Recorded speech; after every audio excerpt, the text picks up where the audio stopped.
Hello once again, I am Jaron Welty, and this is the rise and fall of the 1980s Keytar.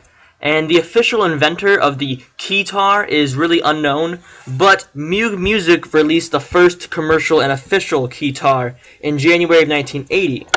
They called it the Liberation. It liberated pianists and gave them the ability to have greater stage presence and get out from behind their keyboards. But before this, George Mattson created a somewhat similar device called the Keytar, which essentially is the exact same thing, but slightly more of a prototype device and had less ability, but still the same concept.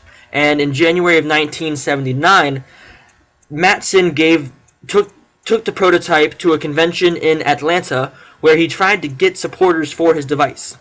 But the only person to show interest was a representative from Moog Music, and a year later they released the first commercial one, and Mattson really didn't get the credit he deserved.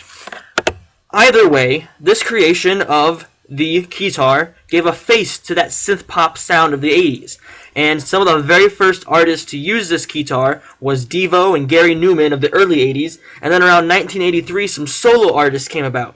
And those were Howard Jones and Thomas Dolby. And about 1985, the peak of the Keytar was at the Grammy Awards, and here there was a four-way synth and Keytar battle between Thomas Dolby, Herbie Hancock, Howard Jones, and Stevie Wonder. Got a little bit of that for you here.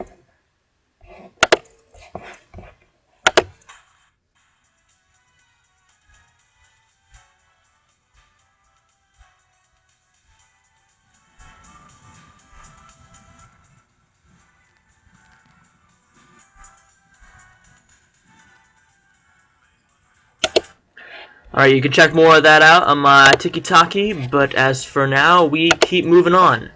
Sadly, after this, in the late 80s, the Keytar started to decline in popularity as hard rock and heavy metal guitarists began to reclaim the stage from the synth pop world, and soon the Keytar became a prop and a gimmick for most of the culture. But some artists, like Prince, and even modern groups today, such as Muse and even Lady Gaga, they have their own Keytars and they use it on their stages today. But again, it's like a prop. And like I said, simply it's just turned into a prop and a gimmick for today's entertainment industry and hasn't really gone on from there. So hopefully we can get a rejuvenation of the Keytar.